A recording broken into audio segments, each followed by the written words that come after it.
out ipvanish in the description below. This is a VPN which you know is obviously going to help all of you guys who are still struggling with that crappy 3 p.m. blackout that we still have as a rule in England in big 2025. But you guys already know VPNs help you get access to other countries and their networks which are allowed to show the 3 p.m.s. So if you guys head down in the description or just scan the barcode, which is on the screen here somewhere. If you guys want to scan that, you get up to 83% off with ipvanish. So go check that out. Link is in the description. Barcode is somewhere around here. Guys, welcome back to Chelsea Fan TV. Welcome back to another episode of 5 Things We Learned. Big up to every single one of you that's locked in. And I'm not even lifting up the belt today. I'm just lifting up this. Palmeiras, thank you. Thank you so much for what you have gifted us. Because this talent just continues to amaze not just Chelsea fans, but the world, the entire world. And they were all watching, and now the brilliance of not just Esteval, but Chelsea as an institution cannot be underestimated anymore. All the excuses that we've heard, it's over, because we have turned up in enough big occasions. They told us Liverpool was a Premier League hangover because they just won the Prem. They said PSG were tired, like we didn't have the same fixture overload that they did. They said that Liverpool are now out of form, and that's why the victory that we had against them didn't count. They are now saying that Barcelona went down to 10 men, and suddenly Barcelona just aren't a very good side. Then suddenly, like, Barca aren't good just because Chelsea beat them. But we're here to debunk all of that, and we're here to get into a Champions League classic under the lights at the bridge. So let me know your thoughts down in the comment section below. Like, subscribe.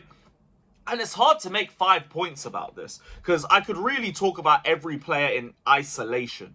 Not a single player had a bad performance. We're going to minimize this to 5, but every single player, the manager, hell, the fans need to take a bow, because everybody did their job. That is one of the best atmospheres that I've ever stood at Stamford Bridge. That place was rocking from the first minute to the last. And albeit, the team gave us plenty of reasons to be talking as well.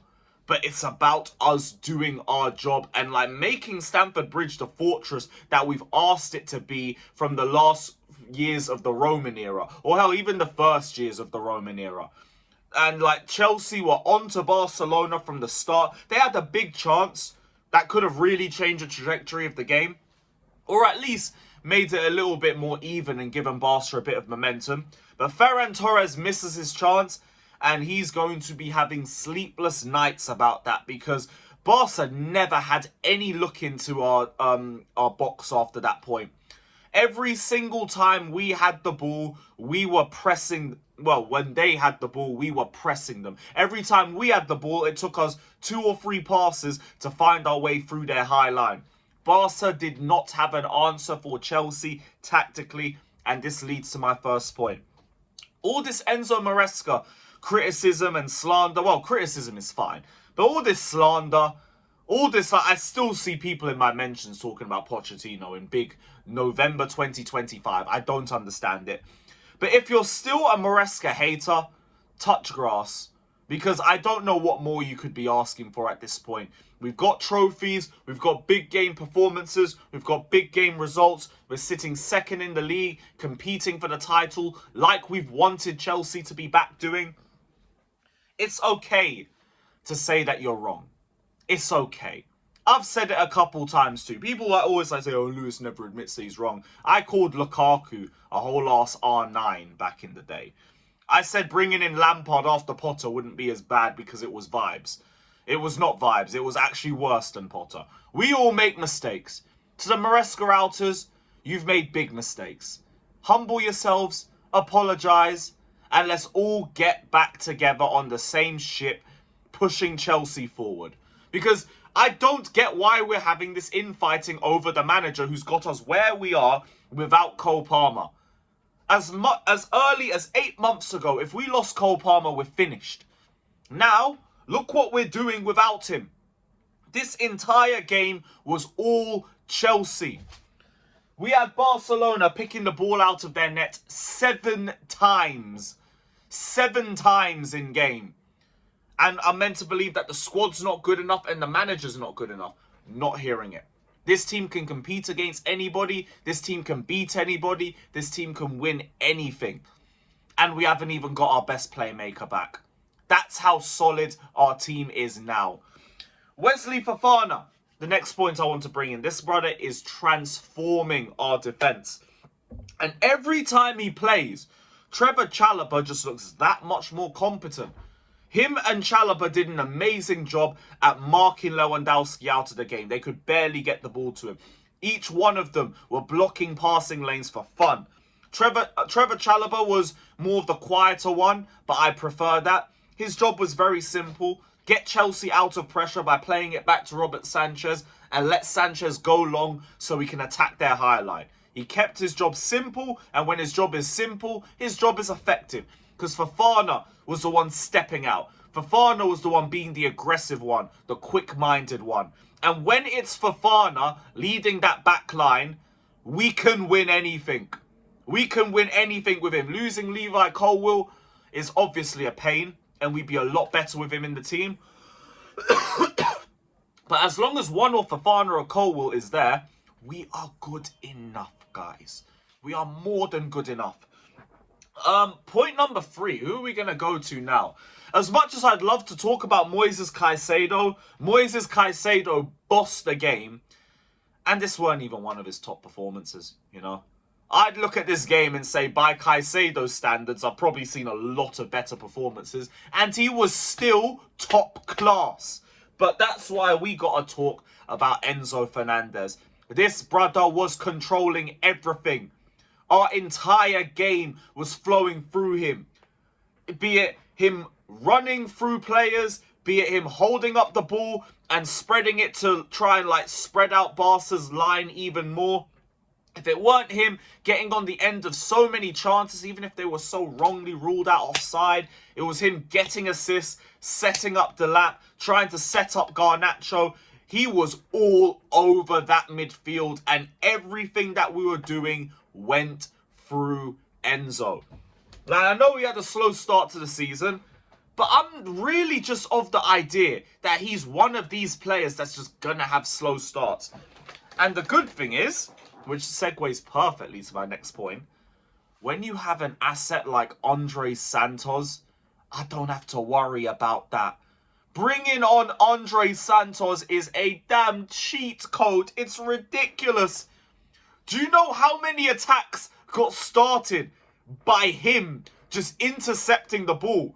And I don't even know if it was intentional, but his interceptions were also passes and they were leading to attacks. The second goal for Esteval came from an Andre Santos interception. The third goal came from Andre Santos getting the ball, losing it, winning it back immediately and getting it to Neto. There was another 1 or 2 opportunities, I think, for Enzo Fernandez that he ended up assisting, well, trying to assist. It didn't obviously go through because we only won 3-0. But the point is, bringing this guy off the bench is fucking ridiculous. And again, it's him operating in deeper positions. Leave him there, I beg. Now, who are we going to next? Cucurella, I ain't going to say too much. Best left back in the world. The end. I don't need to tell you nothing. Best 1v1 left back in the world. Best left back in the world. Best 1v1 full back in the world. The end. Now, time to talk about the man of the moment. Ooh, yo. Esteval. What a fucking performance. Dragged his balls over him, all over Lamine Yamal's face right in front of him, and he couldn't do anything about it. This guy is a joke in so many assets. It begs belief for this age. The ball striking is crazy. I hate how this thing's just stuck in between my eyes, pissing me off. But that's thrown me off. Ball striking is ridiculous. Dribbling is ridiculous. Strength on the ball while dribbling is ridiculous. Set pieces are ridiculous. Like, we got 2 offside goals all from his set pieces.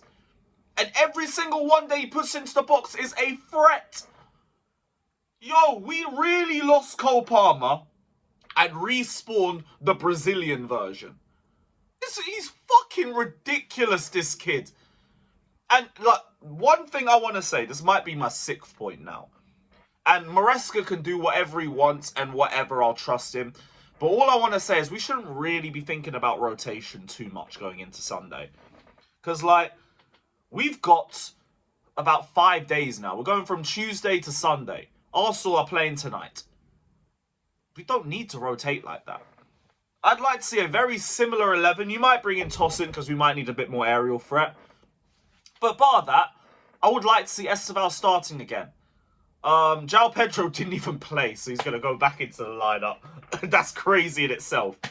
But yeah, play the strongest 11. And let's get this statement victory on Sunday, because we know we're capable of it. Big up everybody, like, subscribe.